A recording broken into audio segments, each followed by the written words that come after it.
Sud Radio, le Grand Matin Week-end, 6h-10h, Jean-Marie Bordry. Bienvenue à vous dans le Grand Matin Week-end sur Sud Radio. On est ensemble jusqu'à 10h. C'est le début des vacances. On va essayer d'en profiter tout en faisant attention à rester en bonne santé. C'est d'ailleurs le thème du débat du samedi. On en parle tout de suite. Sud Radio, le débat du samedi. On s'attendait à voir la visite du Père Noël et c'est le Père Fouettard, Jean Castex, que les Français ont pu entendre hier. Jean Castex, Premier ministre, qui nous annonce qu'en janvier, le pass sanitaire sera transformé en pass vaccinal. Concrètement, qu'est-ce que ça change ? Eh bien, ça veut dire qu'il ne vous suffira plus d'avoir été dépisté récemment négatif au coronavirus pour pouvoir entrer dans un restaurant. Il faudra avoir un pass vaccinal complet. Est-ce que ça change quelque chose à votre quotidien ? C'est la question qu'on vous pose sur le Twitter de Sud Radio. Vous votez, on fera un point sur la première tendance dans quelques instants. Avant ça, on retrouve tout de suite nos deux invités. Aurore Boyard, bonjour à vous. Bonjour. Et bienvenue sur Sud Radio. Avocate au barreau de Toulon. Loïc Hervé est également avec nous sur Sud Radio. Bonjour à vous. Bonjour. Sénateur Union centriste de Haute-Savoie. Loïc Hervé, vous étiez un opposant farouche au pass sanitaire. Est-ce que vous êtes un opposant tout aussi farouche au pass vaccinal ?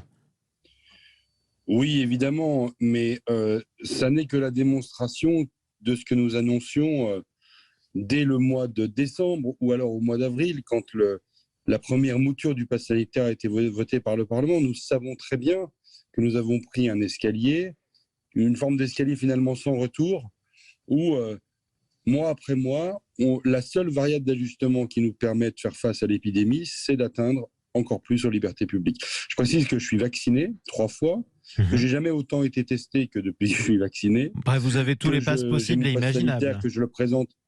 Pardon ? Vous avez tous les passes possibles et imaginables. Vous êtes en règle. Oui, le pass sanitaire, je le présente quand on me le demande. Je porte le masque quand on l'exige, etc.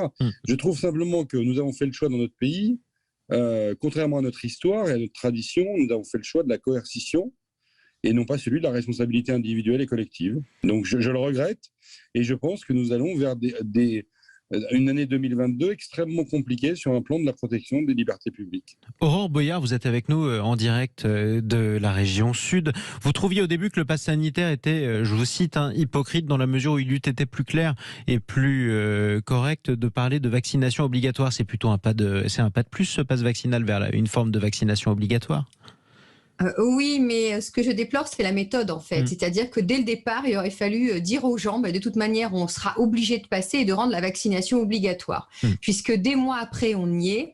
On pointe encore du doigt les incohérences du gouvernement, ce que certaines personnes appellent des mensonges. C'est-à-dire qu'il y a 3 semaines encore, Olivier Véran indiquait qu'il n'y aurait pas de passe vaccinal. Or, on va y être aujourd'hui. Le projet de loi va être présenté au mois de janvier et ça va poser quand même des questions. Je pense que de toute façon, ce projet de loi, ou tout le moins la loi, ce qu'elle sera votée, sera soumise au Conseil constitutionnel, soit que le gouvernement va lui soumettre avant, soit que des justiciables vont le saisir. Pourquoi ? Parce que ça pose toujours la même...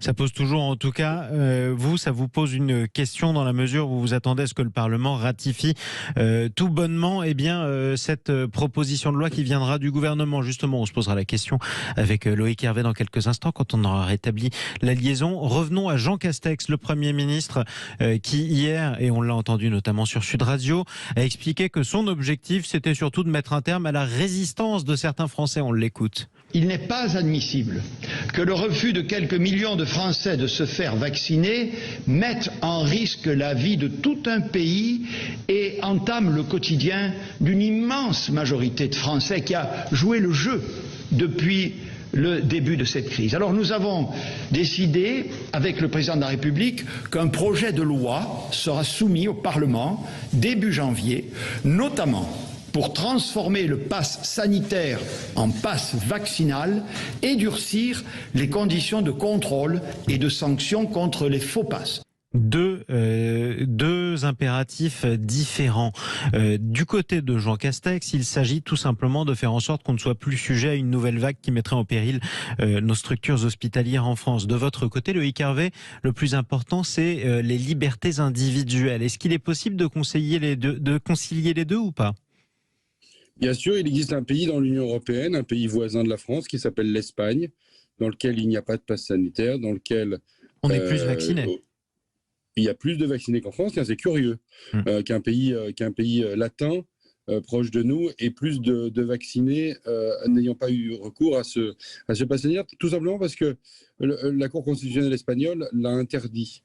Donc le type de modèle et ce qu'a évoqué Jean Castex hier soir me préoccupe, puisque je vous le redis, la seule marge de manœuvre du gouvernement, c'est pas le renforcement des capacités hospitalières, c'est pas le fait de responsabiliser les Français et d'être dans une logique de confiance, c'est d'atteindre à nouveau aux libertés publiques et de dire, et je rejoins ce que Maître évoquait tout à l'heure, et de se contredire mois après mois. C'est-à-dire qu'on annonce des choses. Au mois d'avril, on dit le pass sanitaire, on le fait que pour les grands événements sportifs et culturels. En juillet, on le généralise. Là, de la même manière, on annonce des choses sur le pass vaccinal, encore il y a quelques jours, quelques semaines, et on se contredit. Le Parlement, à plusieurs reprises, a rejeté la vaccination obligatoire.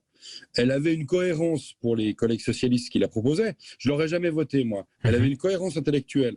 Là, maintenant, on a un dispositif qui s'apparente à ça. Donc, mois après mois, le gouvernement continue de se contredire, encore une fois, alors que 2022 est une année électorale qui va convoquer les Français à 4 reprises devant les urnes pour les élections les plus importantes, à savoir les présidentielles et les législatives. Moi, je me pose une question de ça, dans quelles conditions, dans notre pays, on pourra garantir que ces élections se passent dans des conditions normales. J'ai répondu à une interview de Challenge cette semaine pour rappeler au gouvernement ce que dit la loi, simplement que, par exemple, dans un meeting politique, il est interdit, sous peine d'amende et de peine de prison, de demander le pass sanitaire. Effectivement, en tout cas... c'est quelque chose qui n'était pas aussi logique que ça. Et en tout cas, effectivement, ça pose quelques questions juridiques, d'où l'intérêt d'ailleurs d'avoir une avocate qu'on a retrouvée sur Sud Radio. Aurore Boyard, vous êtes avec nous. Vous critiquiez la méthode, le discours, le fait de ne pas l'avoir annoncé avant et puis de finir par l'annoncer. Ça, c'est pour la forme, si je vous suis bien. Est-ce que sur le fond, pour vous, en revanche, aller vers une quasi-vaccination obligatoire, c'est plutôt logique ? Alors moi, ça me semblerait logique à partir du moment où on est sur une période d'épidémie. Il faut rappeler quand même qu'il y a de nombreux autres vaccins qui sont obligatoires et qui ont été rendus obligatoires justement parce qu'il y avait des épidémies, par exemple ROR à l'époque où on n'arrivait pas à les soigner. Voilà, la seule différence qu'il y a, c'est que il y a pas de, si vous n'êtes pas vacciné sur ces vaccins obligatoires aujourd'hui, il n'y a pas de poursuite qui est engagée contre vous. Tandis qu'avec le pass vaccinal, il y aura des poursuites peut-être pour les gens qui ne l'ont pas, pour les gens disons qui sans passe vaccinal vont quand même essayer de se rendre dans les lieux publics. Et c'est toute cette coercition, toutes ces amendes, toutes ces poursuites qui sont engagées contre les gens qui portent une atteinte aux libertés. Alors on va me dire, oui, mais si on a le passe vaccinal obligatoire, mais que derrière, on n'a pas, finalement, on n'a pas le qu'est-ce que ça va faire ? C'est ça, moi, à mon sens, le problème, si vous voulez. Parce que les gens sont capables de prendre leurs responsabilités. Ceux qui ne sont pas vaccinés savent qu'avec l'état de délabrement de nos hôpitaux, il faut savoir qu'aujourd'hui, quand même, le gouvernement a demandé aux hôpitaux de différer l'opération. Ça y est, on est encore entré dans le dur. Voilà. Il y a des opérations même urgentes qui ne pourront pas se faire. Donc, on est sur on essaie d'essayer de gérer toujours les hôpitaux. Et c'est pour ça qu'ils vont rendre le pass vaccinal. C'est tout. Mais ça pose beaucoup de questions. Est-ce qu'il y aura des dérogations ? Est-ce que les lycéens, est-ce que ça sera obligatoire aussi pour les lycéens ? Il y a beaucoup de questions auxquelles on n'a pas de réponse aujourd'hui. Et sur lesquelles on n'est pas encore avancé. Vous avez cette information de dernière minute qui nous parvient aussi sur Sud Radio, Aurore Boyard et Loïc Hervé, puisque le ministre de la Santé, Olivier Véran, annonce que la dose de rappel va devenir obligatoire pour le personnel soignant, mais aussi pour les pompiers à partir du 30 janvier. Est-ce que cette annonce-là est cohérente pour vous ou pas, Loïc Hervé ? Il faut bien donner une date, puisque le rappel, je vous dis quand même que pour avoir le pass sanitaire, il faut que votre rappel soit fait avant le 15 janvier. Oui. Donc là, on est 15 jours après. Oui. On n'est plus sur les dispositifs du pass sanitaire, on est sur une autre disposition de la loi qui est l'obligation vaccinale des soignants. Donc, elle est cohérente, en tout cas, avec la stratégie du gouvernement. Sur le reste, j'en sais pas grand-chose, parce que quand vous entendez Delfrécy qui vous annonce une 4e dose, je pense qu'on n'est malheureusement pas sorti de l'auberge et qu'à force d'avoir des deadlines et ce système qui est un système qui est d'une perversité totale, puisque on a mis le doigt dans un engrenage qui va être très compliqué à démanteler. Oui. on a construit un système qui pose des dates et des obligations et qu'il va falloir à un moment donné arrêter.